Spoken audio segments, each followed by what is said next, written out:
Recuerda que puedes encontrar nuestro contenido en Spotify, Amazon Music y Apple Podcast.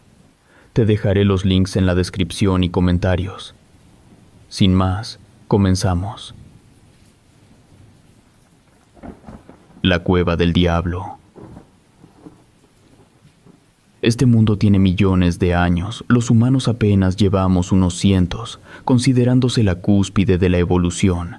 Sin embargo, existen muchos vestigios que nos sugieren la existencia de seres anteriores a la más vieja de nuestras civilizaciones, que también caminaron por las mismas tierras que nosotros.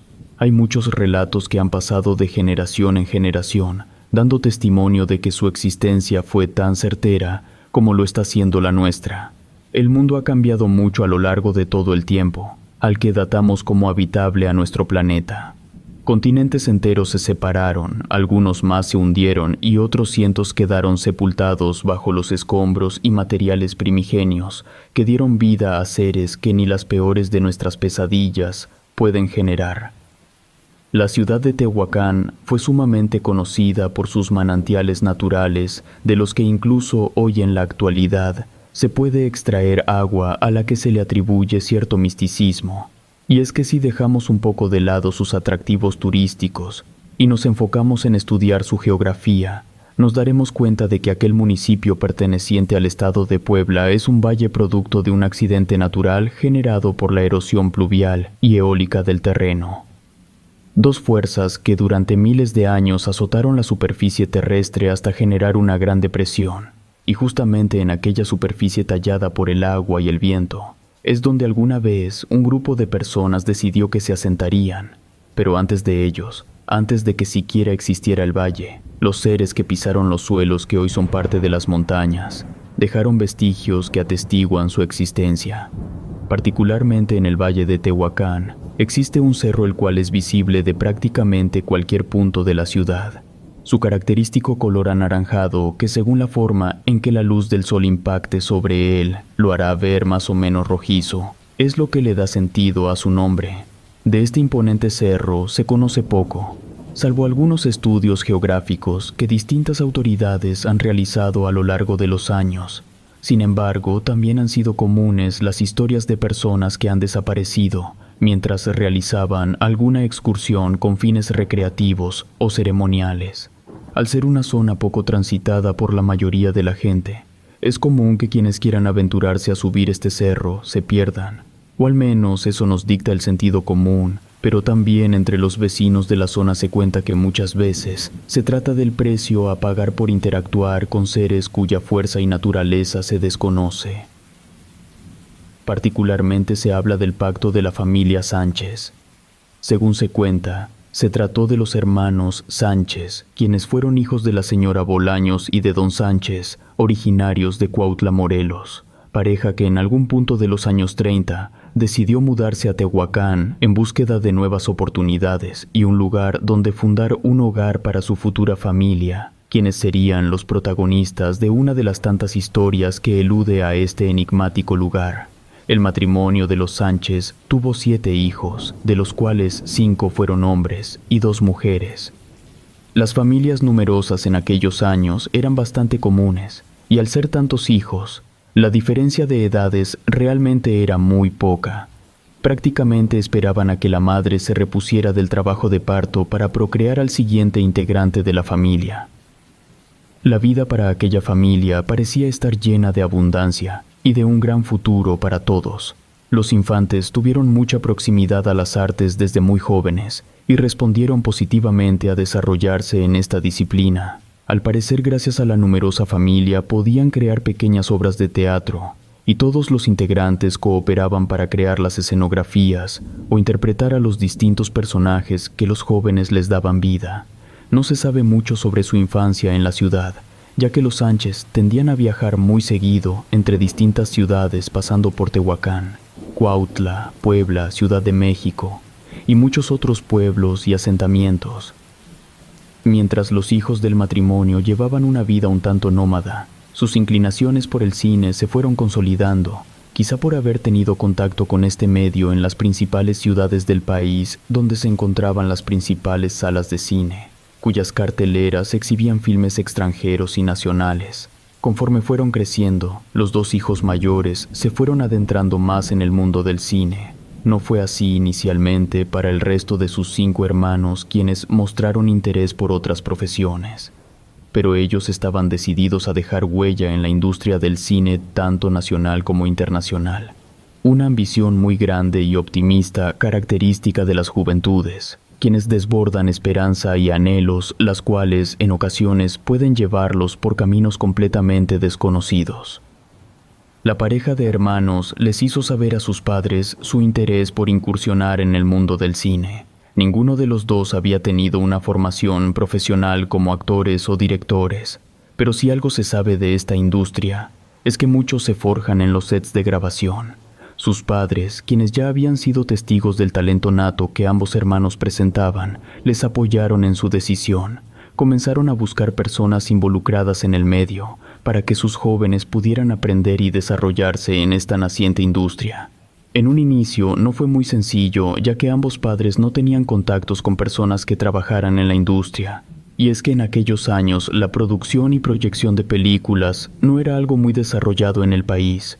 Ya ni mencionemos en el Valle de Tehuacán. Apenas a mediados de los 30, el cine comenzó a tener más relevancia a causa de la Segunda Guerra Mundial, en la que participaron las potencias europeas y norteamericanas, quienes eran y siguen siendo las principales impulsoras del cine, y que por dicho conflicto generó que muchos directores, actrices y equipo cinematográfico comenzara a llegar al país, y con ello una época dorada para la industria del cine mexicano. La familia Sánchez buscaba una oportunidad para que sus 2 hijos pudiesen mostrar sus capacidades y talentos, por lo que emprendieron distintos viajes a la capital del país, que era donde se concentraba la naciente y prometedora industria cinematográfica.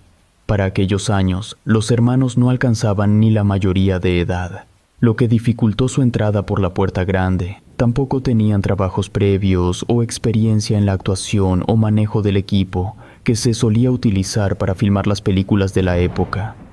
Ante este inicial rechazo, sus padres optaron por formar a sus hijos en este arte, por lo que los inscribieron a distintas escuelas de teatro para que comenzaran a familiarizarse un poco.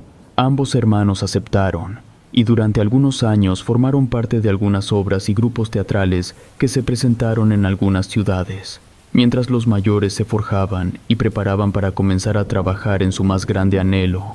El resto de sus hermanos, por influencia de los mayores, también comenzaron a mostrar cierto interés y dotes para la actuación. El matrimonio Sánchez ahora tenía a toda una familia interesada en la actuación, producción, escritura y dirección de películas, contrario a lo que sucede actualmente en aquellos años por el apogeo optimismo que se cernía sobre el cine. Los Sánchez no menospreciaron las intenciones de sus hijos, al contrario, se mostraron bastante solemnes e implicados de que estos lograron su cometido. Los hermanos Sánchez estuvieron algunos años estudiando teatro y audicionando para integrarse a la producción de alguna película.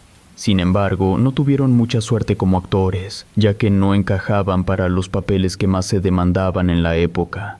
Pero no se rindieron. El resto de los hermanos y los padres continuaron apoyándolos hasta que llegase la ansiada oportunidad que los catapultaría al estrellato. Pero, como sucede con muchas personas, la suerte no les sonrió. Después de seguir audicionando, decidieron que quizá el camino como actores no era la única vía para integrarse a las filas de los cientos de personas que hacían posible los largometrajes. Pronto fueron contratados para algunas películas en distintos puestos, desde encargados de luces, de decorar y fabricar los sets de grabación, o de conseguir los distintos materiales de utilería que se requerían. Gracias a que ahora se encontraban más cerca de las personas implicadas, lograron aprender bastante sobre la producción, la dirección y la actuación de las películas. Descubrieron un mundo lleno de excesos, de fiestas privadas, donde el decoro y los valores tradicionales se iban por la borda, y en general, tuvieron contacto con la industria cinematográfica norteamericana, que también había pasado a infectar a la mexicana, gracias a la llegada de creativos que buscaban nuevos lugares para continuar haciendo cine, tras las distintas medidas tomadas por sus países de origen que se encontraban en pleno enfrentamiento armado.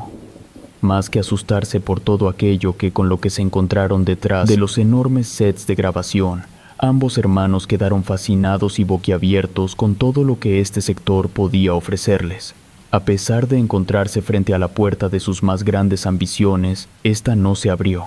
Aprendieron lo más que pudieron en sus puestos de trabajo y buscaron continuar creciendo en otras áreas, y aunque tuvieron éxito para saltar de un departamento a otro, no se les ofreció estar cerca de la dirección o de la actuación.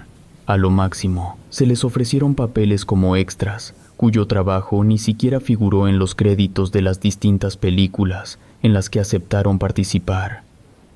La impotencia y el coraje pronto comenzaron a eclipsar su pasión por el cine, después de participar en la filmación de una película llena de problemas por el clima. Los tiempos de producción, el dinero y las personalidades de los actores y directores involucrados en el proyecto. Estos abandonaron la industria por la que tanto habían trabajado y sacrificado, la cual simplemente les desechó, como sucede con miles de soñadores que buscan una caricia de la gloria, fama y reconocimiento, que al parecer se encuentra reservado solo para algunos cuantos afortunados. Ni siquiera se les otorgó un finiquito ni las gracias por su trabajo en aquellos años. Simplemente pasaron a ser espectadores y consumidores. Tras su retirada y sus sueños destrozados, volvieron a Cuautla con sus padres, quienes se encontraban ahí mientras el resto de sus hermanos estudiaban la secundaria. No les dieron muchos detalles a sus padres sobre su paso por el cine. Simplemente les comentaron que se encontraban muy cansados y que se tomarían un descanso mientras eran llamados para formar parte de una película muy importante. Por supuesto que todo eso no era más que mentira. No había ningún proyecto que los estuviese esperando y en esos momentos no tenían ganas de volver a relacionarse con nada que tuviese que ver con las películas. Se encontraban abatidos por una industria que había hecho añicos sus ambiciones. Después de un par de meses, los padres propusieron volver a Tehuacán. Estaban un poco cansados y querían relajarse un poco. Los hermanos habían permanecido muy pasivos durante ese tiempo y creyeron que les sentaría bien un cambio de aire. Por supuesto que los hermanos aún se encontraban abatidos y no tenían un rumbo fijo. La oportunidad de viajar con toda su familia sería la perfecta oportunidad para comentarles que habían abandonado sus empleos en el cine y que necesitaban buscar algo más a qué dedicarse. Acordaron comentárselo en algún punto del viaje. Pero durante el trayecto, sus padres no pararon de hablar de lo mucho que estaban orgullosos de ellos y de la impresión que habían causado en sus hermanos menores, los cuales también querían seguir sus pasos. Todo este ambiente les hizo imposible poder decir una palabra al respecto. Simplemente asentían y trataban de responder a todos esos elogios y esperanzas que su familia había depositado en ellos. Cuando llegaron a su casa en Tehuacán, uno de los hermanos le comentó lo atormentado que sentía sosteniendo aquella farsa frente a su familia, mientras que el otro trataba de convencerlo de que encontrarían una forma de cumplir todas aquellas promesas. Le dijo que hallarían una forma, y lo convenció de mantener la boca cerrada hasta que encontraran una forma de salir del problema del que ellos mismos se habían metido. Tras unos días en la ciudad, escucharon de algunos pobladores que pronto se abrirían las puertas del infierno. Interesados por aquella conversación, les pidieron a los pobladores que les hablaran más al respecto, ya que quizá de ahí podría surgir una idea para una película que pudiesen ofrecer a los productores y de este modo allanarse un camino en el cine. Los pobladores aceptaron y les contaron que en el mes de octubre, durante la celebración del Día de Muertos, se tiene prohibido realizar alguna excursión o acercarse al Cerro Colorado, ya que en alguna parte de aquella imponente figura se abre la entrada a una cueva que conduce directo al infierno.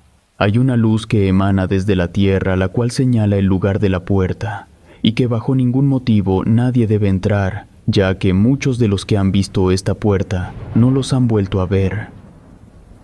Los hermanos quedaron maravillados con el relato que habían escuchado, por lo que continuaron investigando con el resto de pobladores y notaron que había distintas versiones. Algunas hablaban de que en algún punto del Cerro Colorado residía una criatura que se alimentaba de los hombres. Otras historias aseguraban que se encontraba la morada del diablo, cuya presencia emerge de las profundidades del Averno y busca almas y espíritus corrompidos para hacer fechorías, ya que solo el 31 de octubre puede figurar en el mundo de los humanos. Con todas y cada una de las historias, los hermanos quedaron encantados, ya que se volvió una fuente de inspiración, no solo para una cinta, sino incluso para algunas cuantas más. El resto del tiempo se encerraron en el estudio de la casa escribiendo un guión para presentarle a los inversionistas y poder dirigir el filme, ya que conocían la ciudad y sabían que tenía potencial para filmar a un coste muy bajo. Solo les faltaba familiarizarse más con el famoso Cerro Colorado, pero no sería un problema, ya que algunos pobladores podían servir de guías. El Día de Muertos se encontraba cerca cuando la idea comenzó a tomar forma, pero algunos pobladores, temerosos de lo que pudiese ocurrir, se negaron a subir con los hermanos al cerro. Otros más dijeron que lo harían después de las festividades, pero los hermanos no podían esperar más, de modo que comenzaron a buscar personas que no tuviesen miedo de las supersticiones.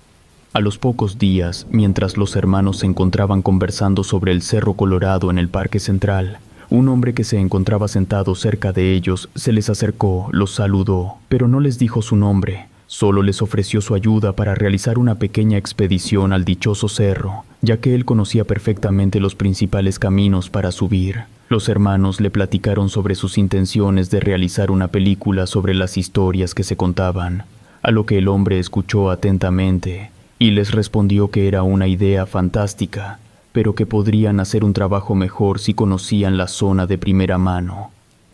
Ambos hermanos aceptaron y acordaron una visita en los próximos días. El día llegó y se reunieron a las faldas del cerro, donde aquel misterioso hombre les había citado. Cuando ambos hombres se acercaron, el hombre se encontraba parado en medio del cruce de caminos, vestía completamente de negro, y solo su larga cabellera y barba se dejaban ver bajo aquel sombrero de piel de color negro. El hombre se encontraba solo, lo cual sorprendió a los hermanos, ya que pensaban encontrarse con al menos un par de personas más para que les ayudaran a cargar las cosas. Comenzaron el ascenso bajo la luz del sol. Era alrededor del mediodía cuando comenzaron a caminar, pero pronto notaron que la vista engaña, ya que por más que caminaban y caminaban, la distancia no parecía disminuir. El hombre que les servía de guía parecía no cansarse, caminaba bastante rápido y los hermanos apenas podían seguirle el ritmo, hasta que estos no pudieron más y pidieron tomarse un descanso para hidratarse y comer algo. Después de haber descansado un poco, continuaron con su camino. Después de avanzar por unas cuantas horas, notaron que por fin estaban ascendiendo por aquellos rocosos y empinados caminos, pero la noche comenzaba a caer, y con ello las dificultades de continuar en la oscuridad, por lo que apresuraron el paso. Tras un par de horas más, ya con el atardecer en el horizonte, cuyo sol se enrojecía conforme se escondía tras los cerros e impregnaba de su color al cerro por el que caminaban, por fin llegaron a una meseta donde pudieron vislumbrar la insignificancia de la ciudad y la imponencia del cerro. Desde esa distancia, el guía les señaló algunas cavidades que se alojaban en el cerro. Eran agujeros formados de forma natural por el agua y el viento, que alguna vez cubrió por completo el valle, y que durante cientos o millones de años había labrado cavernas en aquella roca rojiza.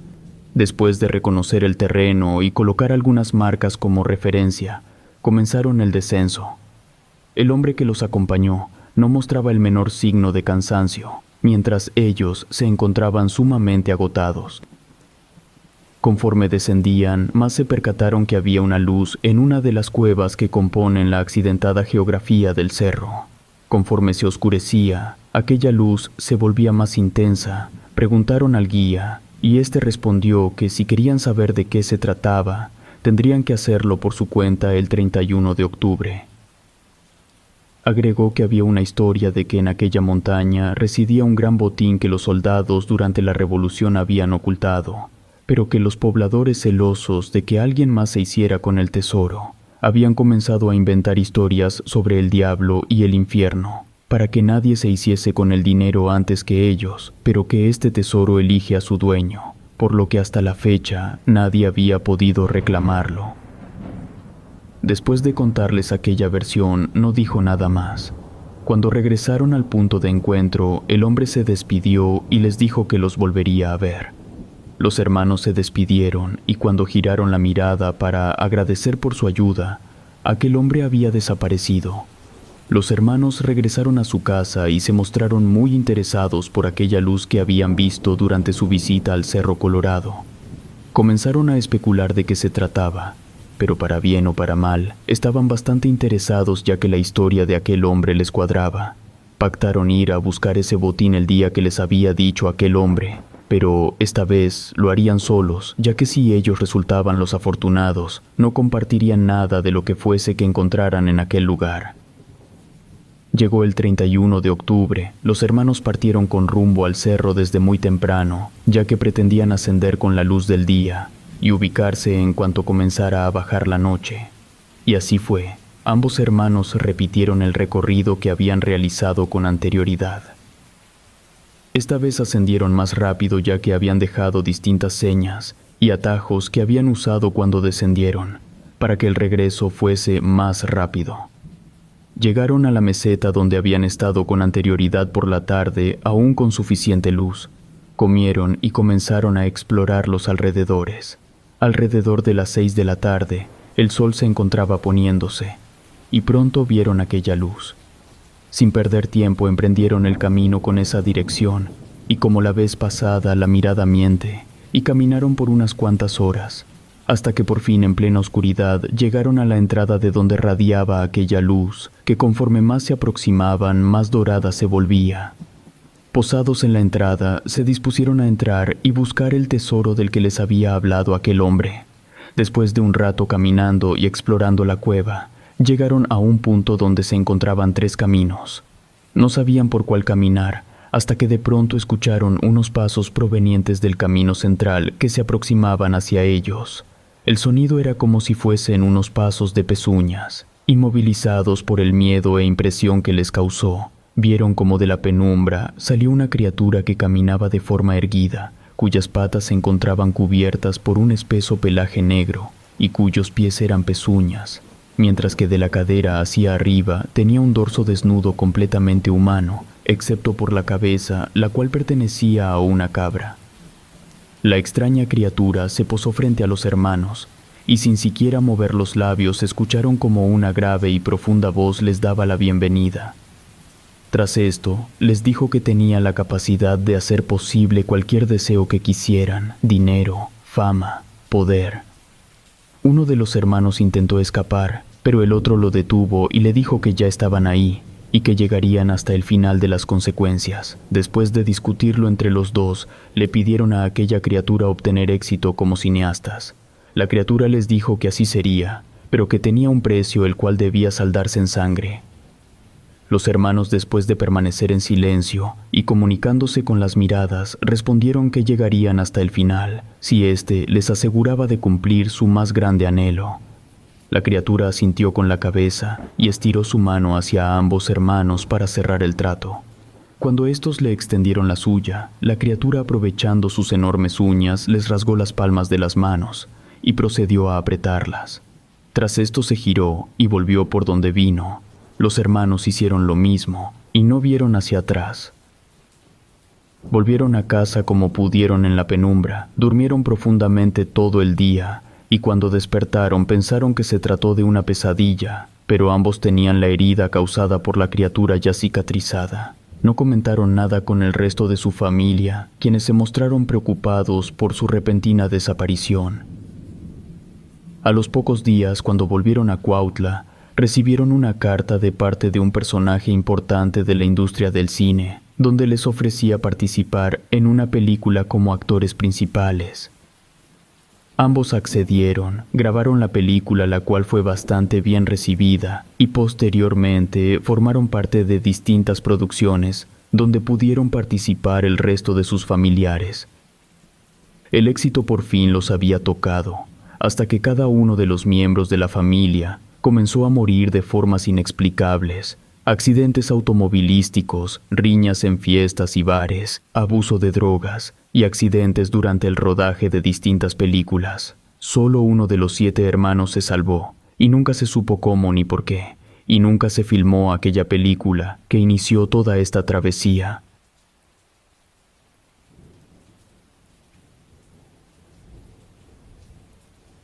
cuidando del diablo. A muchos extranjeros les sorprende el especial cuidado que se tiene por los adultos mayores en las familias mexicanas. Les resulta interesante el hecho de que la familia o algún integrante de esta, ya sea el hijo, el hermano o la nuera, se encargue de sus familiares más viejos. En cambio, para nosotros generalmente nos hace ruido saber que en otros países las personas más grandes viven solas, o los asilos se hagan cargo de ellos a pesar de tener una familia que bien pudiese encargarse de ellos. Por supuesto que conocer otras formas de vida nos lleva a replantearnos ciertas actitudes y acciones que realizamos en nuestra vida cotidiana, sin que haya mucha reflexión al respecto.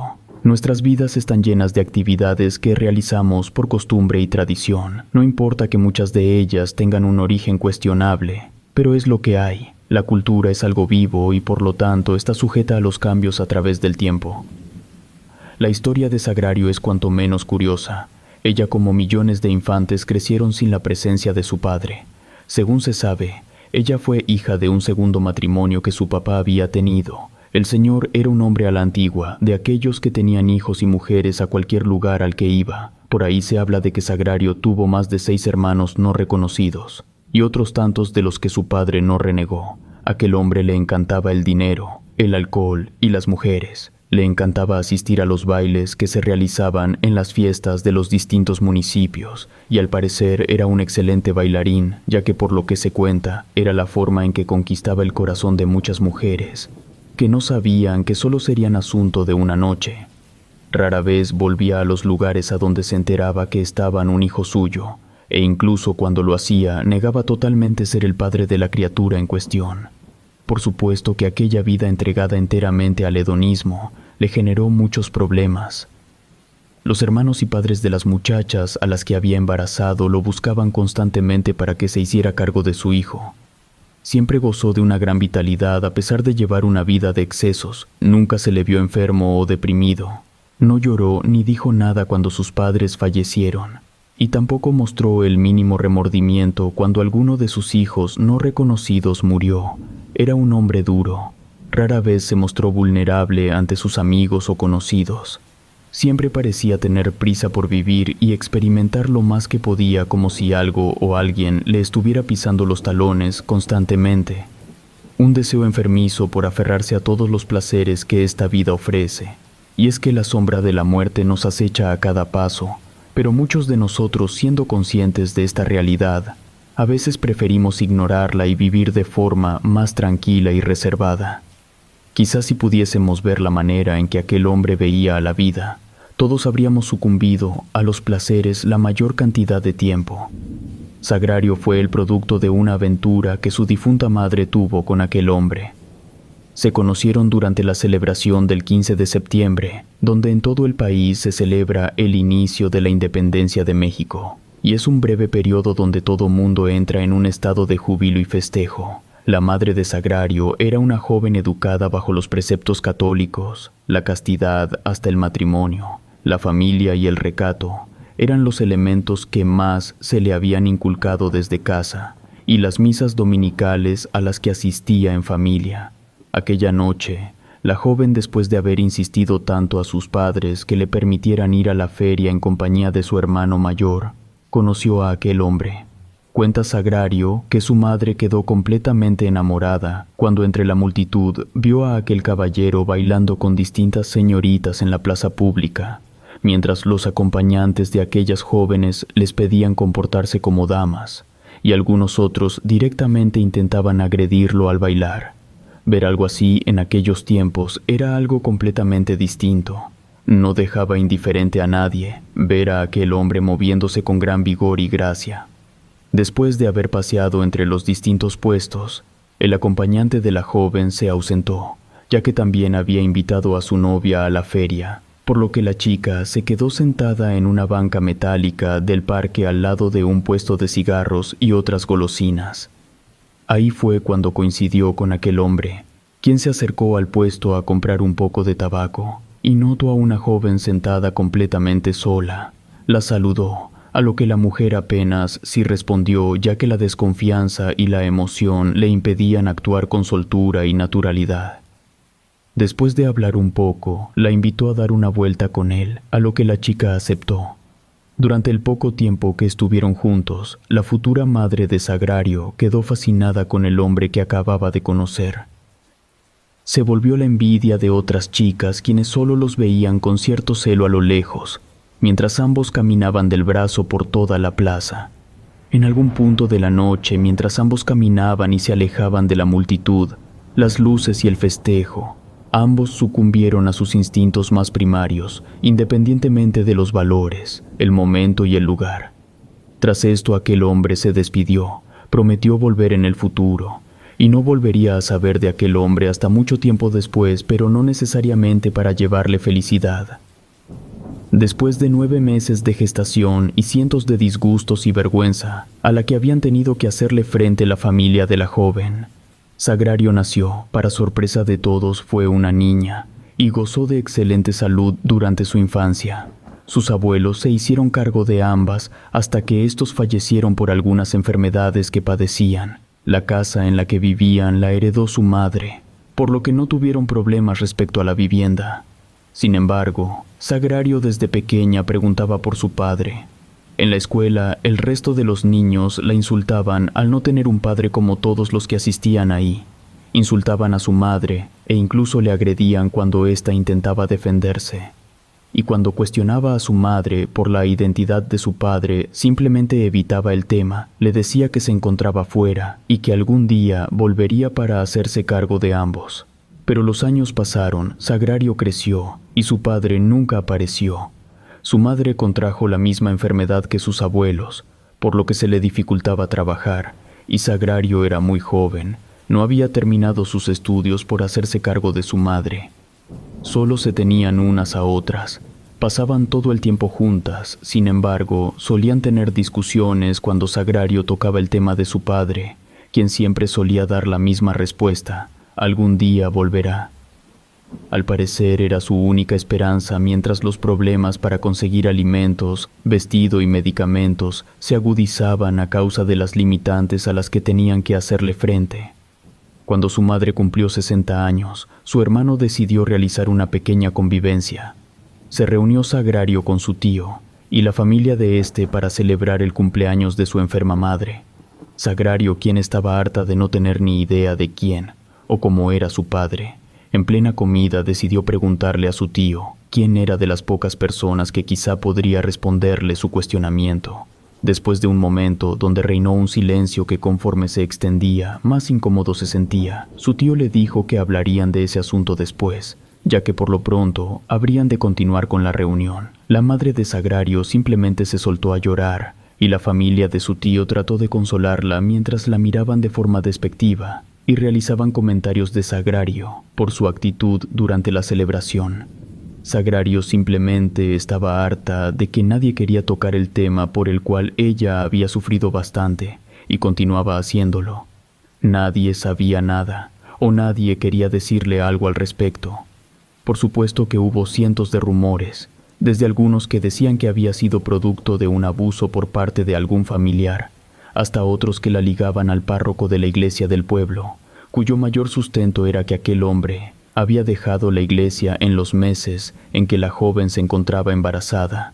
Incluso había otros donde tachaban de prostituta a su madre. Sin embargo, los parientes más cercanos a la madre de Sagrario habían mantenido la boca cerrada. No se dijo nada, no se combatió ni respondió a ninguno de los tantos rumores que circulaban cerca de Sagrario, pero ella fue quien más sufría a causa de este voto de silencio, que al parecer su propia familia había realizado. Tantas mentiras y comentarios sin sustento simplemente aumentaba más el coraje que Sagrario sentía hacia su madre, mientras la llenaba de dudas respecto a su origen. Tras la cena, los regalos y abrazos, la familia del tío de Sagrario comenzó a ayudar con la limpieza. Ella también se les sumó, hasta que su tío la llamó para contarle todo lo que sabía sobre el enigmático padre. Después de charlar durante un rato, le contó lo poco que sabía al respecto de ese hombre. Realmente no sabía mucho, más que en otros lugares había hecho algo similar y solo tenía especulaciones respecto al tipo de persona de la que se trataba.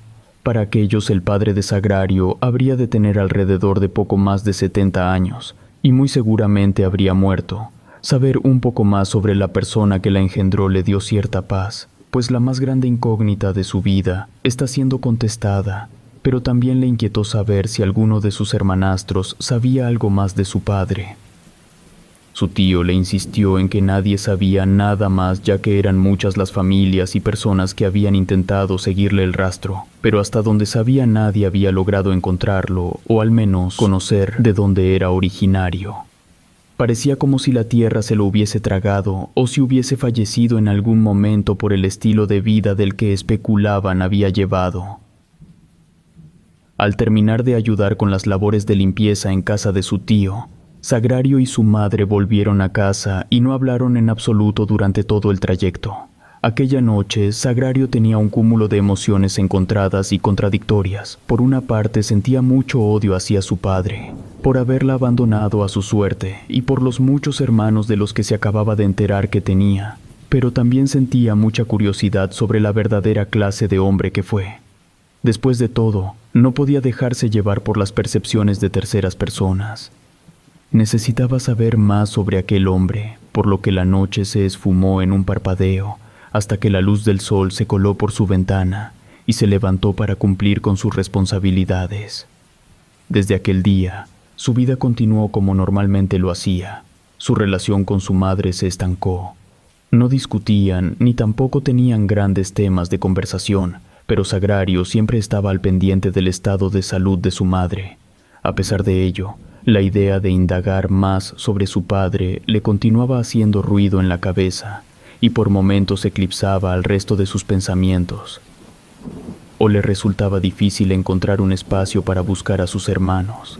No sabía ni dónde vivían, quiénes eran, ni cómo encontrarlos, y no había nadie más que se quedase con su madre para cuidar de ella. Su tío y su familia tenían sus propios asuntos y consideraba que el apoyo económico que aportaba el hermano de su madre era suficiente molestia como para pedirle que se encargara de su madre mientras ella iba tras la pista de un padre desconocido. Cierto día, mientras Sagrario se encontraba haciendo las compras en la plaza pública mientras caminaba del brazo con su madre, se encontraron con un hombre sucio que estaba tomando alcohol sentado a la orilla de la calle. Todo el mundo pasaba cerca de él y hacía gestos de desagrado por el hedor que emanaba. Sagrario se percató muy tarde de la situación, y hacer que su madre cruzara la calle resultaba más problemático que soportar el olor desagradable de ese vagabundo. Cuando ambas mujeres pasaron al lado del hombre, que a juzgar por su aspecto, tendría entre los 70 y 80 años, el hombre levantó la mirada y le siguió con los ojos hasta que ambas mujeres desaparecieron entre multitud. Aquel vagabundo lucía enfermo, tenía una fuerte tos. Llevaba un abrigo enorme y un sombrero que cubría la mitad de su rostro, mientras que una frondosa barba cubría el resto. Su aspecto realmente era deplorable, pero nadie se acercaba a ofrecerle ayuda. Se le veía hurgando entre la basura, buscando algún resto en buen estado con el que pudiese alimentarse. Por ello, la gente de la comunidad comenzó a llamarlo el perro, pues su aspecto y comportamiento no difería mucho del de un perro callejero. Una tarde, mientras Sagrario se encontraba preparando los alimentos para ella y su madre, alguien llamó a su puerta. Sagrario bajó el fuego de la parrilla y fue directo a la puerta. Cuando abrió se encontró con el perro, aquel vagabundo que se había vuelto popular entre los más jóvenes al infundir terror a quienes se le acercaban. Sagrario pensó que buscaba algo de comer, por lo que de inmediato volvió a la cocina.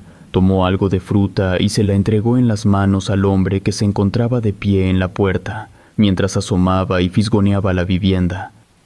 Le dijo que no tenía mucho que darle, pero que esperaba que le sirviera de algo mientras cerraba la puerta, hasta que los dedos de aquel hombre se interpusieron entre el marco y la puerta, por lo que Sagrario se asustó y le dijo que no tenía dinero ni nada de valor, que ahí solo vivía ella y su madre.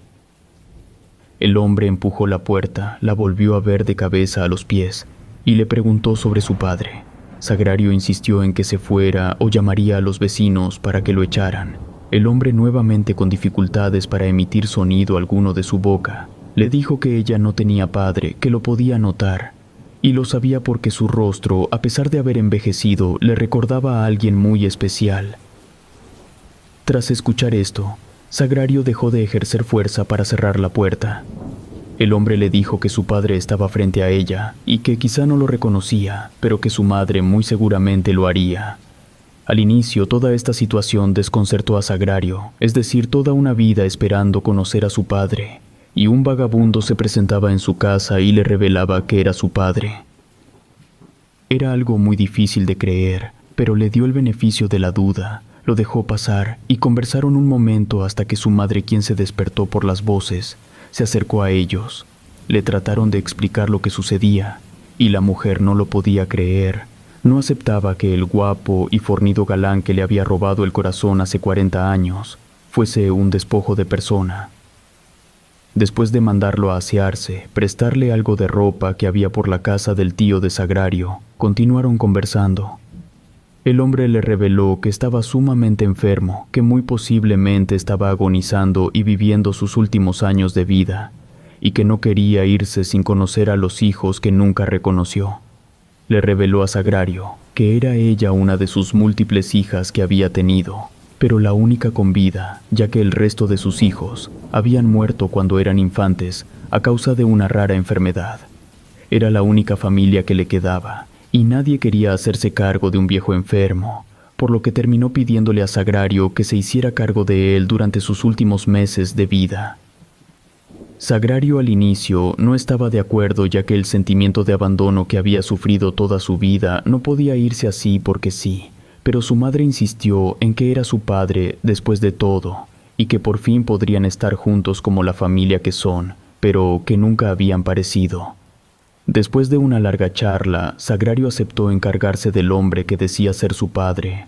Aprovechó para cuestionar su nulo interés en ella o su madre durante tantos años, a lo que el hombre simplemente respondió que era joven y quería disfrutar de su vida lo más que pudiese, pero que ahora que difícilmente podía valerse por sí mismo, entendía el valor de los vínculos humanos más allá de aquellos despertados por el deseo y el placer. Los días transcurrieron. Sagrario aún tenía muchas preguntas, pero su supuesto padre no respondía a la mayoría de ellas. Por su parte, su madre se encontraba encantada y se molestaba cuando Sagrario quería cuestionar a aquel hombre.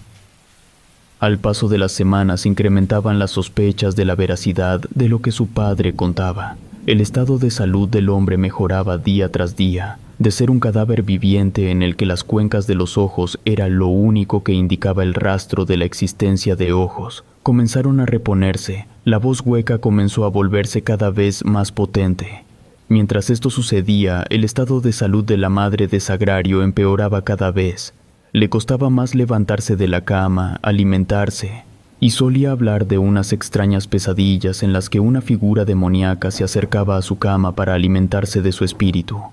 Al inicio, todas esas historias le parecían ridículas a Sagrario. Su supuesto padre se la pasaba desacreditando a su madre, y su carácter cada vez se volvía más temperamental. Se la pasaba dando órdenes y exigiendo que le sirvieran la mejor comida que les fuese posible.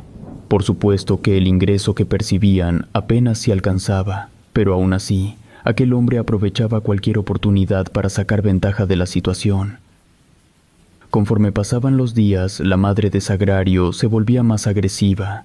No toleraba que se acercaran a ella para curarle las distintas heridas que le aparecían en las distintas extremidades de su cuerpo, y no soportaba que la luz entrara a su habitación, por lo que comenzó a cubrir las ventanas con su propio excremento y periódico. Las imágenes religiosas que adornaban la casa también fueron retiradas y desechadas, mientras Sagrario no se encontraba en casa, y fueron quemadas en el patio por su supuesto padre. La salud de su madre cada vez se veía más comprometida. Deambulaba por las noches y se comía la carne cruda que reservaban para preparar los siguientes días. Algunas veces intentó salir de casa, pero fue alcanzada por Sagrario, quien se percató al escuchar los sonidos de algunos animales a quienes su madre había estrangulado con sus propias manos y que intentaba devorar mientras agonizaban, y aterrada por la escena se llevó a su madre a su casa y la encerró en su habitación. Sagrario no sabía qué hacer hasta que le pidió ayuda a su tío, quien se comprometió a visitarlas esa misma noche. Sagrario le contó que el comportamiento de su madre se había desencadenado desde que su supuesto padre había vuelto a sus vidas. El tío, como había prometido, llegó a la vivienda dispuesto a sacar a su hermana y llevarla con el médico, o a que la revisara algún sacerdote. Llamó a la puerta y lo recibió el supuesto padre de su sobrina, quien se encontraba en un excelente estado de salud. Ya no tenía nada que ver con el vagabundo que robaba alimento de la basura para sobrevivir. Sagrario hizo acto de aparición y le comentó que había cerrado con llave la habitación donde se encontraba su madre, porque se había puesto un tanto violenta. Cuando se postraron frente a la puerta, intentaron escuchar si emitía algún ruido dentro, y los sonidos que percibieron eran como si de una bestia se tratara. Se escuchaba que rompía cosas y hacía ruidos guturales, hasta que de un momento a otro, todo sonido se detuvo tras un fuerte golpe contra la puerta. Asustados abrieron la puerta de inmediato para encontrarse con que aquella mujer que habían conocido durante toda su vida se había comenzado a arrancar la piel y se alimentaba de ella. Mientras ambos se quedaban aterrados, el supuesto padre de Sagrario cerró la puerta y dejó a la mujer y a su tío a expensas de aquella violenta criatura, quien los asesinó violentamente y se alimentó de sus restos. El hombre misterioso desapareció y nunca se supo nada de él.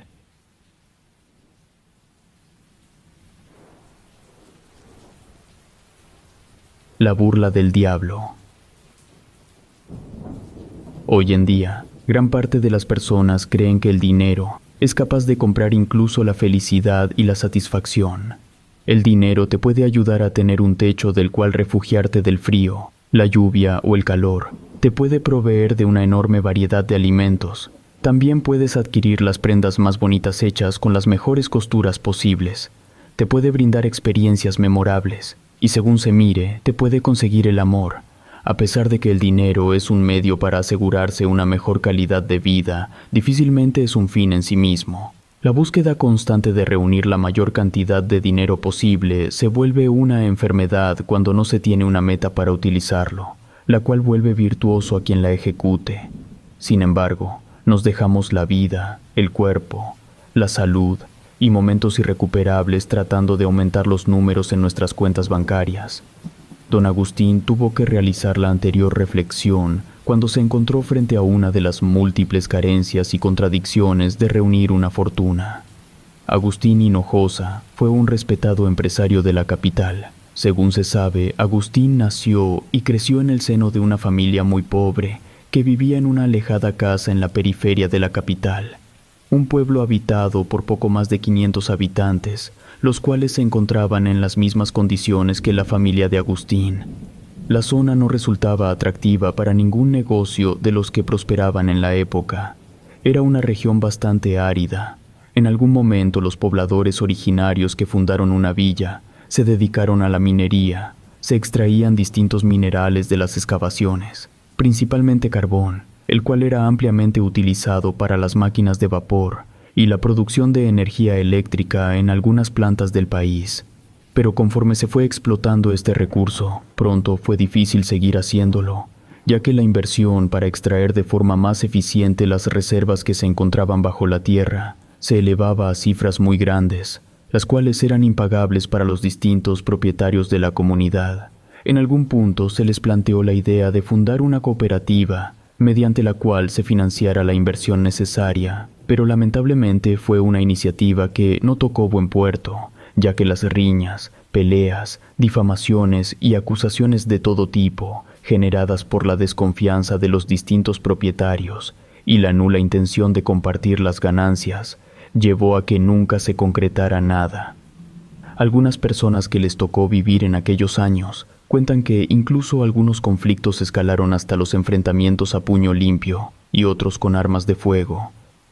En aquel contexto de nula cooperación y la falta de capacidad para apaciguar los descontentos, enfrentamientos y sabotajes entre los distintos propietarios, llevó a que paulatinamente las empresas e intermediarios que les compraban los distintos minerales buscaran nuevos proveedores en otras regiones donde sí pudiesen abastecer la demanda y donde no se corriera el riesgo de que algún cargamento no se completase por los distintos problemas que generaba ese ambiente de hostilidad y desconfianza.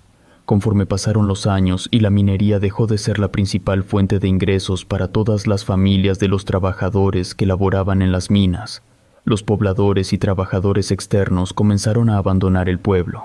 Las excavaciones que se realizaban a pico y pala se volvieron cada vez más difíciles de realizar. La mano de obra dispuesta a trabajar en aquellas condiciones comenzó a escasear, y la poca que aún se mantenía comenzó a exigir mejores salarios por las labores y jornadas a las que eran sometidos. También hubo intentos por parte del gobierno y distintas autoridades para recuperar el esplendor de la minería en la región, y algunos de los que inicialmente se acercaron lograron concretar algunos acuerdos de cooperación para la explotación de las minas, pero pronto los propietarios se dieron cuenta de que habían firmado contratos que no les beneficiaban en nada, ya que tanto los recursos extraídos como el agua y los distintos recursos que se necesitan para la minería pasaban a ser patrimonio de políticos ambiciosos o de algún empresario amigo o familiar de aquellos que les habían convencido firmar, de tal modo que la figura del gobierno también comenzó a volverse antagonista para muchos propietarios de tierras y minas. El descontento por aquellas situaciones generó que hubiese algunas manifestaciones para que deshiciera el daño causado, pues muchos recursos hídricos que antes se gestionaban de manera comunitaria pasaron a ser recursos privados por las distintas empresas que se escabulleron en las líneas pequeñas de los contratos que ellos mismos habían firmado. Las personas que habían firmado se organizaron para protestar y denunciar aquellos abusos, pero fueron reprendidos por el cuerpo judicial del Estado. Propietarios, familiares y prácticamente cualquier persona emparentada o relacionada a ellos comenzó a ser víctima de acoso, abusos y algunas desapariciones que hasta la fecha no han sido esclarecidas. Los pocos que tuvieron la fortuna de sobrevivir a las distintas represiones y amenazas optaron por abandonar el pueblo. Vendieron sus tierras al mejor postor por debajo del valor de venta calculado. Solo se quedaron a vivir en el pueblo algunas pocas familias que se mantuvieron al margen de los distintos conflictos que tuvieron lugar, pero al poco tiempo los problemas económicos comenzaron a azotar la región. En primer lugar, se construyeron autopistas, carreteras y caminos que dejaban fuera del recorrido al poblado. El ferrocarril, que fue vital para transportar los distintos minerales que se extraían de las minas, fue concesionado y los costos para transportar se elevaron. Se dejó fuera del negocio a los distintos dueños de las minas que habían explotado por años aquellas tierras áridas ricas en recursos sumamente codiciados. Ante este panorama tan desalentador, los padres de Agustín, que habían llegado al pueblo durante la minería, se encontraban en un gran dilema. Por una parte, sabían que la situación de abandono no mejoraría pronto, pues los distintos conflictos que habían azotado a toda la comunidad habían ocasionado que hubiese una fuerte ruptura entre los miembros de la sociedad, por lo que la decisión más racional sería migrar a alguna otra zona donde el padre de Agustín pudiese trabajar. Por otro lado, habían construido un patrimonio en aquella localidad. Ninguno de sus padres tenía ningún otro bien del cual echar mano para costear la mudanza. La propiedad sobre la cual habían edificado un hogar a través de la autoconstrucción aún no la terminaban de pagar al patrón del padre de Agustín, quien se la había vendido con la garantía de que la pagase a crédito, el cual cubría con su salario como minero, por lo que renegociar la deuda se volvía un problema, ya que algunos compañeros del padre de Agustín lo habían intentado anteriormente, pero el patrón era una persona bastante difícil de abordar, y ante la baja producción de la mina de la que era dueño, la venta de tierras se había vuelto su nuevo negocio. Por distintos motivos, la familia de Agustín consideró más viable quedarse a vivir en aquel pueblo. Su padre y jefe de familia trabajaría para el propietario el tiempo suficiente para pagar el valor del terreno que había adquirido, y su madre trabajaría como empleada doméstica con las familias mejor posicionadas del pueblo. La vida se volvió dura conforme la situación del pueblo empeoraba. Las escuelas que habían sido construidas y financiadas durante los años dorados del pueblo se encontraban en malas condiciones. Faltaban maestros y materiales para impartir las distintas materias a los hijos de los mineros. Agustín solo estudió hasta tercero de primaria. Era listo, tenía grandes habilidades para expresarse, pero no pudo concluir sus estudios porque sus padres no podían aportar las cuotas escolares ni comprarle los útiles y materiales para que continuase con su educación. Agustín fue consciente por la crisis que atravesaba su familia y decidió que lo mejor sería buscar en qué emplearse para ganar algo de dinero con el cual apoyar al gasto familiar. Comenzó a lustrar calzado en la terminal del ferrocarril del pueblo. Como la mayoría de los vagones no eran de pasajeros, no tenía muchos clientes, pero los operadores de las calderas del tren eran quienes pagaban, porque el jovencito lustrara su calzado. Cuando la boleada no le dejaba suficiente dinero, ayudaba a su padre en los distintos trabajos que tenía que realizar para su patrón. En general eran trabajos de jardinería, mantenimiento y cuidado del ganado que tenía en el establo. A veces acompañaban al patrón a la capital por alimentos y otros artículos que escaseaban en el pueblo. En aquellas visitas quedó maravillado por los edificios, las tiendas, los autos y los distintos productos y atracciones que la ciudad ofrecía. Se juró a sí mismo que algún día tendría una casa en el pleno centro histórico, cuya vista se encontraba adornada por un enorme parque central y una iglesia que se imponía sobre las copas de los árboles, cuya arquitectura le resultaba preciosa. También aprendió del patrón de su padre a hablar con los comerciantes para conseguir mejores tratos y precios. Aprendió sobre estrategias de venta por parte de los vendedores ambulantes que inundaban las calles principales y ofrecían desde alimentos hasta joyería. Agustín se volvió un crío muy avispado y absorbió todo lo que pudo de la ciudad que visitaba de vez en cuando, soñando con tener una enorme casa que se encontraba al lado de la catedral. Le contaba a su padre sus sueños y aspiraciones, y éste nunca se las negó, pero también le explicó que el dinero no resolvería todos sus problemas, ya que difícilmente podría curar un corazón roto o devolverle la vida a algún ser amado, palabras que para Agustín eran parte del discurso de un conformista y fracasado, ya que para alguien que se había criado en la necesidad y escasez, el dinero se vuelve su mayor anhelo y el único fin para ellos es conseguir la mayor cantidad posible. Cuando el padre de Agustín no pudo continuar trabajando para su patrón, este tuvo que suplirlo para poder saldar la deuda que habían adquirido.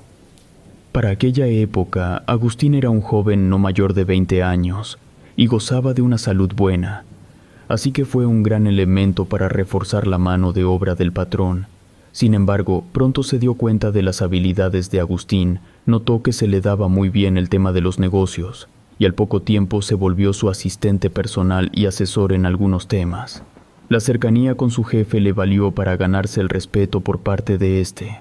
Gracias a Agustín, lograron conseguir un préstamo de un banco con el que pudieron volver a explotar una mina que habían comenzado a cavar hace décadas, la cual, según se decía, contenía oro y otros metales preciosos. La jugada le resultó perfecta y al poco tiempo aquella mina sepultada por las arenas del tiempo recobró su esplendor. Los minerales fueron vendidos a distintos compradores con ganancias muy buenas para el propietario. Estableció acuerdos y contratos con el personal de la mina para evitar revueltas, huelgas y paros de labores. La presencia de Agustín se volvió sumamente importante para el funcionamiento de los distintos negocios del patrón, y la buena fortuna de Agustín se incrementó cuando tocó buscar al sucesor de su jefe. Ya era un hombre viejo y había ocupado la mayor parte de su vida en las minas y sus negocios, por lo que nunca se había tomado el tiempo para conocer a una mujer y establecer una relación duradera de la cual obtuviera un hijo, y por lo tanto sucesor. El patrón le contaba a Agustín que su familia solo lo veía como una fuente de dinero y beneficios ilimitada, pues sus hermanos y sobrinos solo se acercaban a él en búsqueda de dinero o ayuda. Los llamaba un montón de oportunistas a la espera de que éste falleciera y pudiesen reclamar todos sus bienes. No confiaba en nadie, ya que para aquel viejo toda persona que se acercara a él buscaba quitarle algo, de modo que no tenía a quien heredar sus propiedades, y tras los conflictos que había afrontado con el gobierno, tampoco pensaba dejarles el producto de su trabajo a un montón de hienas hambrientas. Así que le ofreció a Agustín a adoptarlo, para que éste tras su muerte fuese quien se encargara de los negocios y las minas. Agustín no lo pensó demasiado, aceptó su propuesta y comenzaron todos los trámites para que se volviera su heredero. Al poco tiempo de dejar todo en orden, aquel viejo falleció y Agustín se encargó de mandar a construir un gran monumento en donde descansan los restos de la persona que lo hizo millonario. Para esa época, sus padres biológicos también habían fallecido, y ordenó que sus restos descansaran cerca de los de su padre adoptivo, aunque estos no gozaron de un monumento en su memoria. Agustín intentó no cometer los mismos errores que su padre adoptivo. Pagaba muy bien a las personas que trabajaban para él y viajó por distintas partes del país y del extranjero. Ayudó a construir escuelas en el pueblo e incluso se le propuso ser el alcalde de la comunidad, pero la rechazó ya que consideraba que podía ayudar más a su comunidad desde su posición que desde la política. A pesar de despreciar aparentemente a los políticos, entabló amistad con distintas figuras muy conocidas con quienes trabajó en distintos proyectos de salud y caminos que beneficiaron a las familias de los mineros. En algún punto se enamoró de una mujer más joven que él, que conoció en una de sus visitas a la capital. La conoció en un restaurante en el que se encontraba comiendo solo como era habitual, ya que a pesar de su fortuna no tenía amigos de verdad, solo socios y compañeros del sector como solía decir él. La mujer en cuestión era una joven maestra que de vez en cuando se consentía con un postre que solo vendían en ese restaurante. Ambos coincidieron en la salida del lugar, se saludaron, presentaron, conocieron, y después de un tiempo se casaron y se mudaron a la capital en una hermosa casa a pocos metros de la catedral, tal y como había soñado cuando era niño. Agustín continuó dedicándose a la minería y al comercio, ya que era dueño de algunas abarroteras de su pueblo natal, y pronto invirtió en una cadena de supermercados que prosperaban en la ciudad, los cuales se expandieron gracias a la llegada de Agustín a la junta de accionistas y mesa de socios. La vida e historia de Agustín sirvió de inspiración y ejemplo para infinidad de charlas motivacionales, emprendedurismo y coaching. Era muy querido y respetado por los pobladores de su lugar natal, ya que gracias a su fortuna había llevado prosperidad a una región que había pasado por hambre, muerte y desesperación, donde la esperanza y sueños habían sido brutalmente destrozados años atrás. En la ciudad también se volvió una persona muy apreciada, ya que junto a su esposa realizaban distintos eventos y actividades de caridad. A pesar de que había conquistado el respeto y el aprecio, Agustín aún se encontraba sumamente preocupado por su fortuna, ya que sobre él se cernía la idea de que alguien le traicionaría y le quitaría todo lo que había logrado. Después de 10 años de matrimonio, su bella esposa no había podido embarazarse. Acudieron con los mejores doctores a los que tuvieron acceso, buscaron medicina alternativa, e incluso se volvieron fieles creyentes de la Iglesia Católica con la idea de que Dios les daría el hijo que tanto esperaba Agustín. Después de haber intentado todo, y al estar tan inmerso en las enseñanzas de la Iglesia, Agustín comenzó a aislarse en búsqueda de respuestas o soluciones a su mayor ambición, tener un hijo. Su esposa le planteó la idea de adoptar a algún huérfano, pero Agustín se encontraba completamente en contra, cegado por su ambición a pesar de que su fortuna la había adquirido gracias a la adopción, pero para una persona obsesiva dejó de ser una alternativa. Conforme más se aislaba Agustín, más preocupaba a su esposa, quien no sabía cómo ayudarle ya que también ella había buscado formas de quedar embarazada. Pero los doctores ya le habían planteado la posible infertilidad de Agustín, de manera que no existía forma humana de darle un hijo a su marido. Por su parte, Agustín se encontraba completamente en contra de aquel diagnóstico médico. Consideraba que había un error y que se trataba de alguna especie de conspiración en su contra. Convencido de que todos estaban en contra de él, decidió recluirse en una de las catacumbas de la antigua catedral que fueron construidas durante la ocupación española para castigar a los no creyentes y detractores de su religión. Pensaba que estando en lo más profundo de la iglesia encontraría una respuesta o se ganaría la simpatía de Dios para que éste le concediera el milagro de engendrar un hijo. Pasó muchos meses en aquellas frías y húmedas celdas rezando, suplicando y estudiando la palabra de Dios. Sin embargo, no logró encontrar paz, ni mucho menos una respuesta o alguna señal de Dios. Durante todo ese tiempo se había desentendido de sus negocios. Algunas personas que su esposa había designado comenzaron a hacerse cargo de las distintas responsabilidades ante la ausencia de su marido. Ella trabajó y supervisó muy de cerca las actividades, y fue quien tuvo la última palabra en las decisiones que se tomaban. Pero ante esta situación, Agustín comenzó a desconfiar de su esposa y las personas que trabajan muy cerca de ella. Pensaba que ante su problema, su esposa buscaría acostarse con alguno de los hombres que tenía cerca, o que seguramente conspiraban para quitarle todas sus propiedades.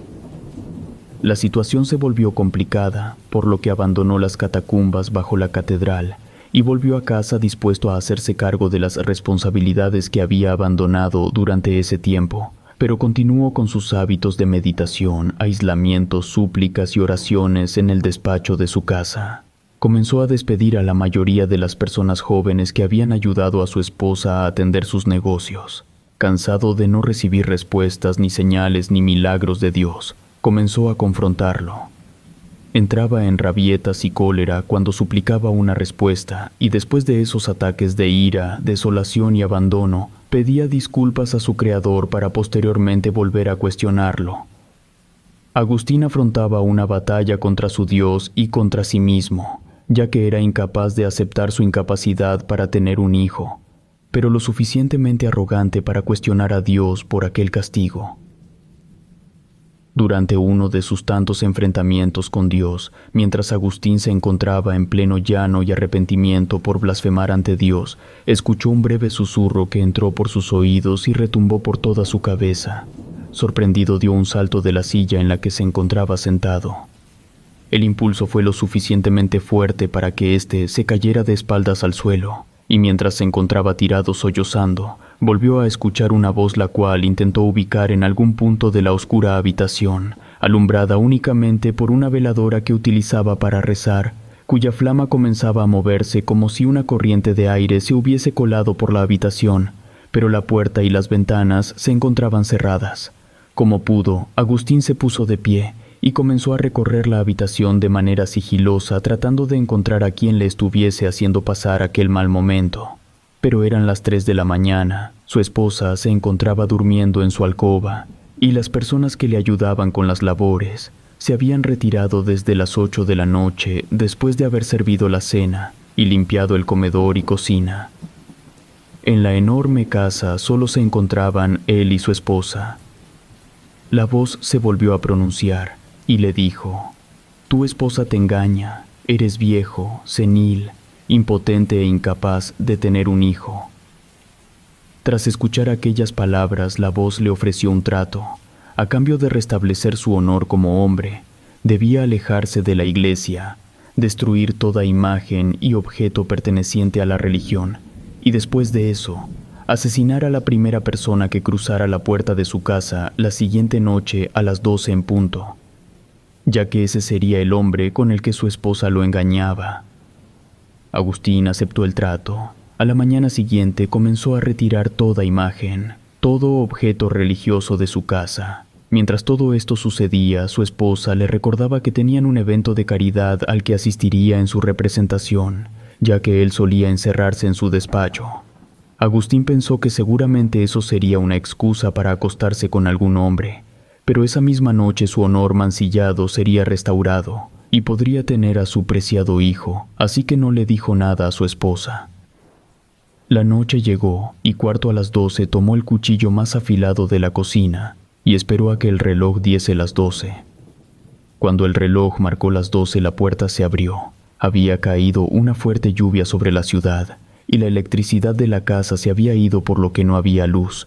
Solo se posó frente a él una silueta con un abrigo, a la que Agustín, cegado por la ira, la soberbia y la ambición, apuñaló reiteradas veces en el pecho, hasta que ésta se desplomó cuando un rayo iluminó la escena de asesinato. Se trataba de su esposa, quien descansaba en la entrada de la vivienda, completamente muerta, por las heridas causadas por el propio Agustín.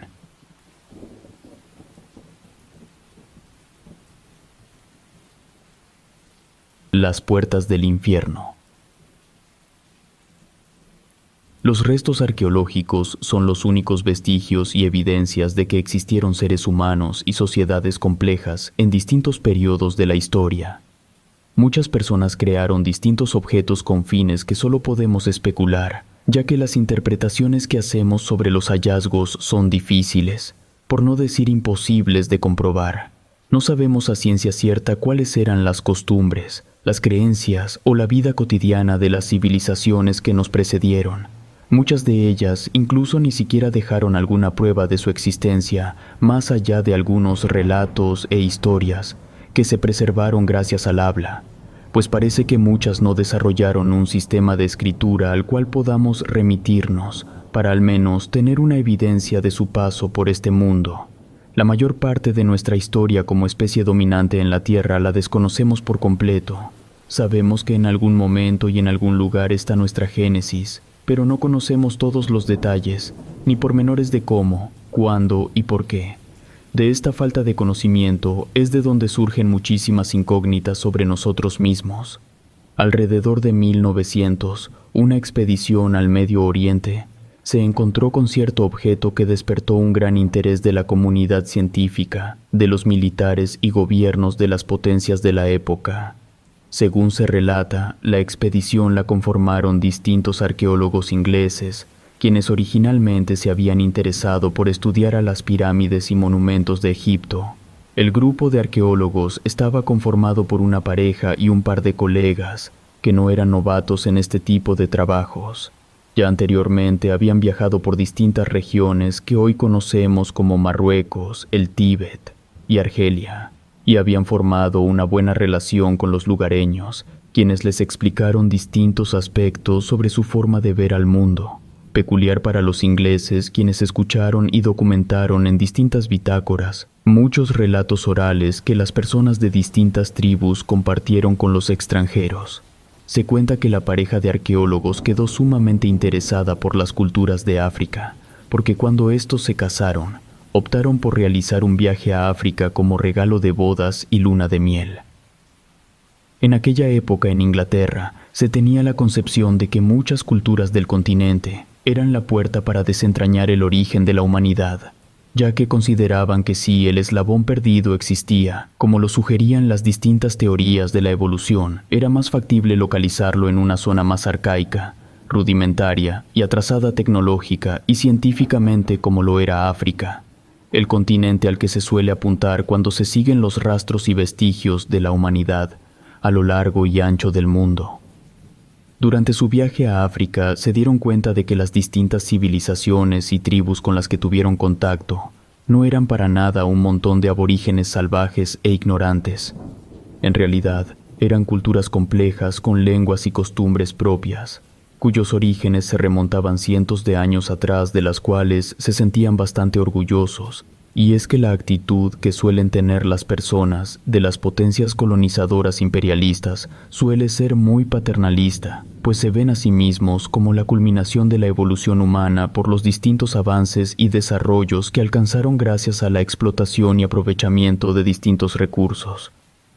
A pesar de que la pareja de científicos contaba con una gran formación académica, les resultaba difícil comportarse como si no trataran con seres inferiores, ya que no hablaban la misma lengua, tampoco vestían ni se comportaban como las normas sociales inglesas.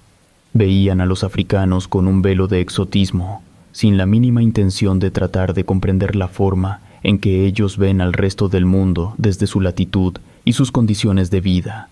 Y es que a nadie le resulta extraña la forma en que se suele enseñar y estudiar sobre las distintas culturas, tribus, civilizaciones y sociedades de aquel viejo continente.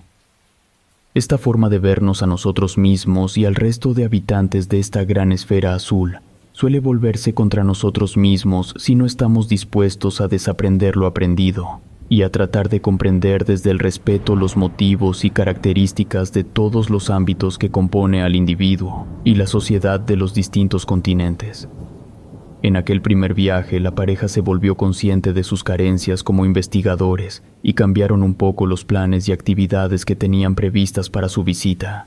Entendieron que si de verdad querían conocer y estudiar a aquellas culturas, no podían hacerlo desde las vitrinas de los museos. Tenían que adentrarse y convivir directamente con las principales fuentes de información que tenían a su alcance las propias personas. de manera que gran parte de su luna de miel se convirtió en una investigación más seria. Estuvieron visitando a distintas etnias y tribus por la región africana. Conocieron a personas de todo tipo y poco a poco, aquella visión condescendiente producto de la sociedad inglesa fue tornándose más empática y respetuosa con los nativos, que amablemente compartían sus saberes con los extranjeros. Aprendieron que no podían presentarse ante los miembros de las distintas tribus sin un obsequio para el líder. También que necesitaban abrir mucho su mente, pues para poder convivir con las tribus, ya que sus usos y costumbres distaban mucho de lo que ellos conocían. Su viaje, que inicialmente duraría un mes, se extendió a medio año. Visitaron distintos puntos de interés que fueron surgiendo conforme más se adentraban. Por supuesto que la travesía no estuvo exenta de problemas o riesgos, pues contrajeron distintas enfermedades, las cuales los hizo volver a su país natal para poder recibir tratamiento y atención médica.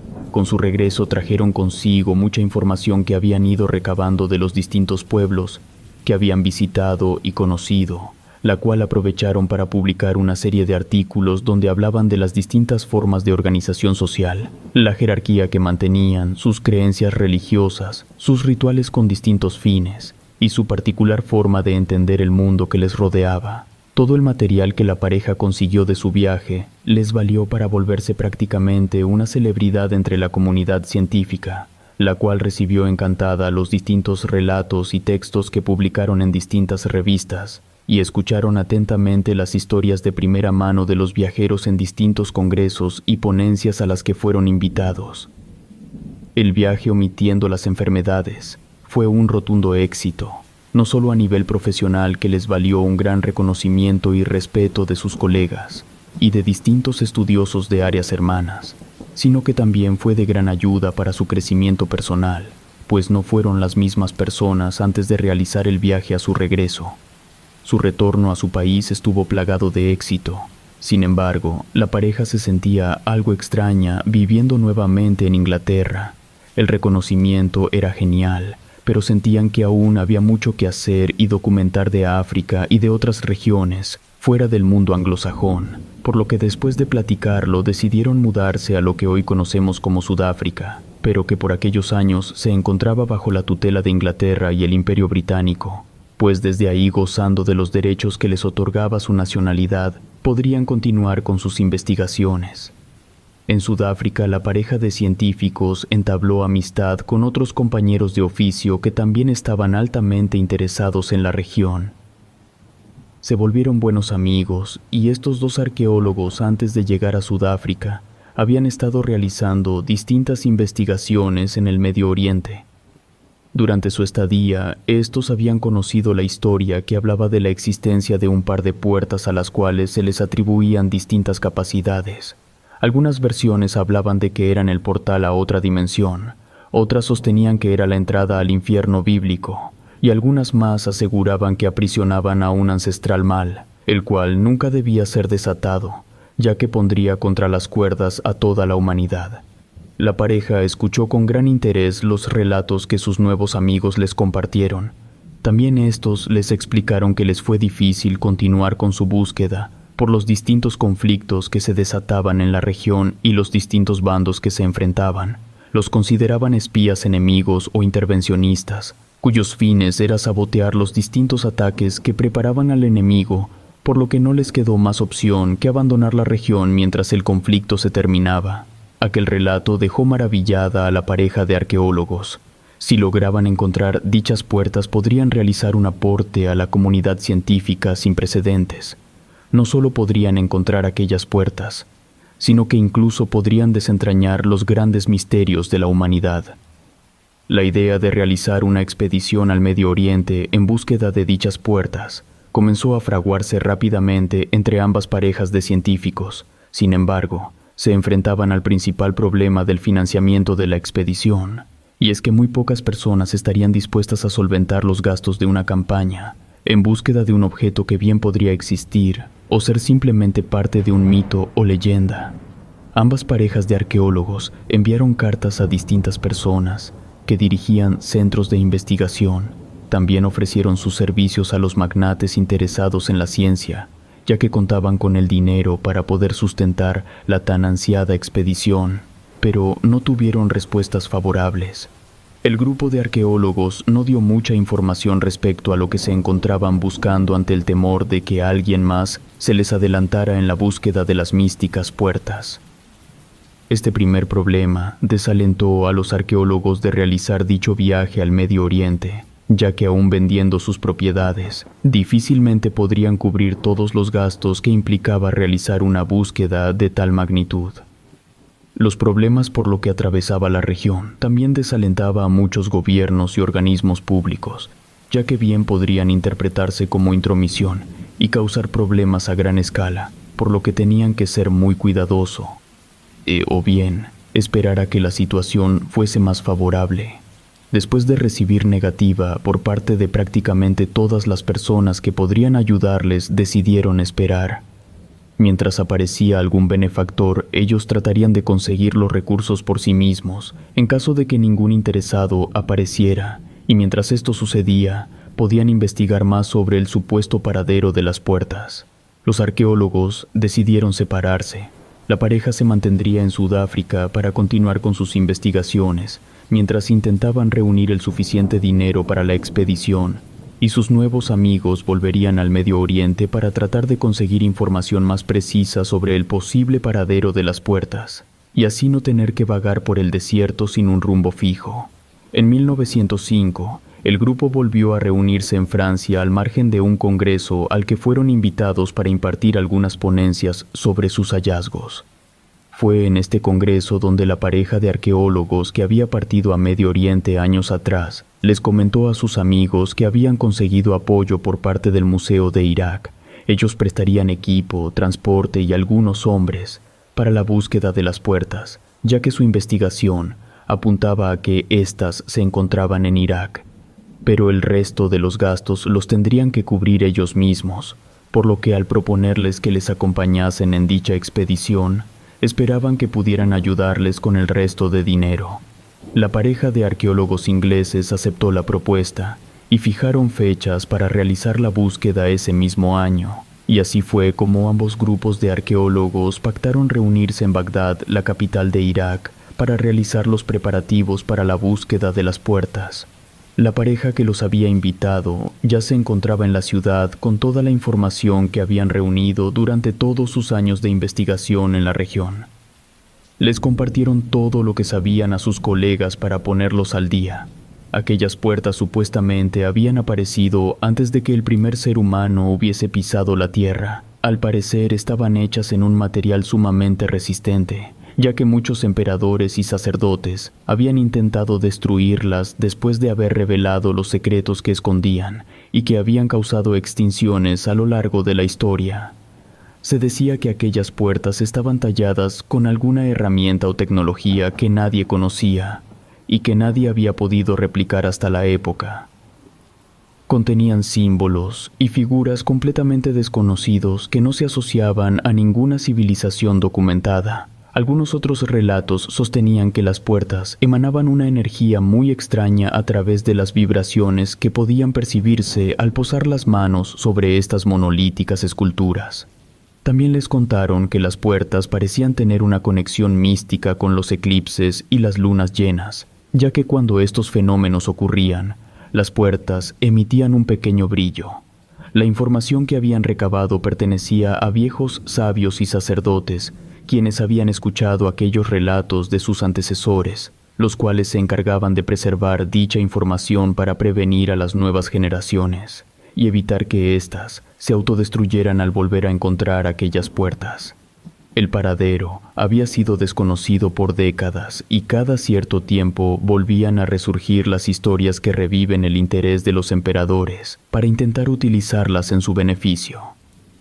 Todos aquellos atributos que rodeaban la existencia de las puertas solo alimentaban más el interés y la curiosidad por encontrarlas, para poder analizarlas, estudiarlas y tratar de establecer su naturaleza. Las hipótesis entre los arqueólogos no se dejaron esperar. Sugerían posibles materiales con las que fueron elaboradas, así como de potenciales técnicas de fabricación y tallado.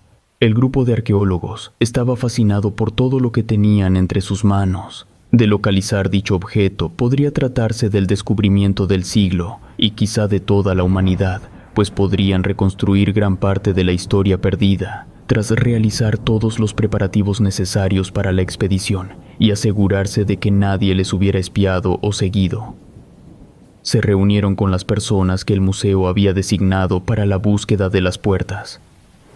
El trato al que habían llegado con los otros dos arqueólogos era que de encontrar las puertas, éstas no podrían abandonar dicha tierra de donde fueron sepultadas. Ellos y el resto de investigadores implicados podrían estudiarlas, analizarlas a sus anchas, pero todo descubrimiento o aplicaciones de las mismas sería de uso exclusivo del pueblo de Irak, ya que de caer en manos equivocadas se estaría en la antesala del fin de la raza humana, pues podrían liberar males y seres primigenios que se encontraban detrás de aquellas puertas, esperando ser desatados para azotar y devorar toda forma de vida existente en la tierra. El trato, si bien no les parecía del todo justo, les bastaba con que les permitieran estudiarlas y conocer más sobre las mismas, y de la civilización que las elaboró, su fin, o lo que representaban para aquellas personas. Por supuesto, las historias que circulaban solo entre algunos sabios y otras personas sonaban bastante apocalípticas, y discutieron sobre las implicaciones de realizar dicho hallazgo y entregarlo enteramente a un gobierno en el cual el resto de potencias no confiaba demasiado. Pensaban que sería una amenaza más que una bendición, pero a esas alturas ya no podían echar para atrás. La única solución era que todo ese misticismo que existía sobre dicho objeto fuese un mito o una leyenda, y así no tuviesen implicaciones en los posibles estragos que pudiese ocasionar dicho descubrimiento al mundo. La expedición comenzó llena de dudas, esperanza, temor e incertidumbre. Conforme más le seguían la pista, más dudaban sobre dichas puertas, lo que internamente alivianaba su espíritu en caso de que éstas existiesen y tuvieran todas las propiedades que habían escuchado. La primera expedición duró alrededor de un año, y no hubo mucha suerte. Las pocas pistas con las que contaban no eran suficientes, ya que, si bien habían reducido la zona de búsqueda, aún se trataba de cientos de kilómetros por donde buscar. Cansados y un tanto decepcionados, hablaron con el museo para explicarles la situación, por lo que detuvieron la expedición durante un par de años, con la condición de que éstos se dedicasen a rastrear el lugar de descanso de tan añorado objeto en todo el territorio iraquí. Y así fue. Pasaron 2 años siguiendo cualquier historia que se relacionaba mínimamente con las puertas. Viajaron por gran parte de Irak y conocieron a las distintas comunidades, con la esperanza de que alguna les diese una pista que seguir para lograr su cometido. Después de 3 años de arduo trabajo, llegó a su oído el nombre de un sabio que residía en los montes Kandil, sobre la zona montañosa al norte de Irak, cerca de Irán, donde habrían de acercarse con mucha cautela para evitar posibles conflictos territoriales con el país vecino. Tras un largo viaje desde la capital hasta Kandil, comenzaron la búsqueda del sabio, quien parecía ser su última esperanza para darle un cierre a su travesía, ya sea con una confirmación de la existencia de las puertas o una completa negación de estas. A esas alturas, el grupo de arqueólogos se encontraba sumamente cansado y frustrado tras la larga búsqueda que habían emprendido, así que cualquier respuesta que les diese el sabio sería lo que pondría fin o les daría un punto al cual dirigir sus esfuerzos. La búsqueda del sabio no les resultó difícil. Era una figura muy reconocida y respetada por los pobladores. Sin embargo, este se mostró negativo a recibir a los forasteros. Los arqueólogos decidieron hospedarse en las montañas, con la esperanza de ganarse la confianza de la población y la del sabio. Compartieron sus historias con muchas personas, y poco a poco se ganaron la confianza de los pobladores. Sin embargo, el sabio aún se mostraba indiferente con la presencia de los arqueólogos. Tras unos meses de haber llegado, comenzaron a ganarse el interés de las personas más allegadas al sabio, y éstas fueron la bisagra para que el sabio los recibiera y escuchase lo que tenían que decirle. Los recibió en su hogar y les pidió hablar con honestidad, de lo contrario tendrían que abandonar al pueblo y no volver. Los arqueólogos aceptaron dicha condición, y cuando nombraron las puertas, el sabio hizo que el resto de los asistentes abandonaran el recinto, ya que al parecer era un tabú para los presentes. Después de que estos desalojasen la habitación, los arqueólogos prosiguieron contándole todo lo que sabían sobre las puertas. Le expresaron su interés en tratar de comprenderlas con fines científicos, mas no instrumentales, en beneficio de sus tierras natales. Después de una charla que se desarrolló en distintas sesiones seleccionadas en días, el sabio finalmente les contó lo que había heredado de sus antecesores. Les explicó que se trataba de un artefacto que va más allá del entendimiento humano y que su origen se remonta a los primeros años habitables del mundo. También les compartió el posible paradero de dichas puertas, pero les hizo prometer que no intentarían utilizarlas ya que el costo era sumamente elevado. Los arqueólogos aceptaron dicho trato y el sabio les señaló el posible lugar de descanso de dichas tierras. Estaban en algún lugar de Samarra, cerca de la gran mezquita, pero el punto exacto de su ubicación lo sabrían durante el eclipse lunar que ocurriría en un par de años, en 1910. Tras escuchar dicha revelación, los arqueólogos prometieron no entrometerse más allá de solo desenterrarlas y estudiar sus símbolos. Abandonaron las montañas con rumbo a Bagdad, donde le explicaron la situación a la gente del museo, de modo que tendrían que esperar a que dicho eclipse ocurriera. Llegó el ansiado eclipse. Los arqueólogos y su pequeño equipo se encontraban en Samarra desde unas semanas antes para reconocer el terreno y ubicarse en distintos puntos para dar con el lugar exacto de la ubicación de las puertas. Durante el eclipse, uno de los equipos logró ver un pequeño destello que provenía de la Tierra, y conforme más se acercaron a dicho punto, una extraña energía comenzó a atravesar sus cuerpos. Avisaron al resto de personal y comenzaron con las excavaciones. Tras una larga jornada cavando, por fin dieron con el tan ansiado artefacto. Encontraron las puertas y eran de un tamaño considerable. Medían aproximadamente 5 metros de alto y, tal como las historias lo decían, estaban fabricadas en un material muy extraño con un tallado que parecía marfil y formaban una figura que se asemejaba a un tórax. En los bordes tenía grabados distintos símbolos que, a pesar de la erosión del viento, la arena y el paso del tiempo, se encontraban intactos. Era una pieza imponente y terrorífica. Todos los que se encontraban en la excavación percibían una energía siniestra proveniente de dichas puertas. Algunos quisieron abandonar la zona por el temor que les fue infundido, pero fueron convencidos por los arqueólogos para mantenerse presentes y no contar nada al respecto. Después de semanas de trabajo, lograron desenterrar por completo ambas puertas. Las transportaron al Museo de Irak, donde fueron estudiadas por ambas parejas de arqueólogos. A los pocos meses, parte de las personas implicadas en su excavación comenzaron a morir de formas extrañas. Nunca se esclareció la causa de muerte, pero los arqueólogos sospechaban que el gobierno se estaba encargando de borrar cualquier testigo de dicho descubrimiento.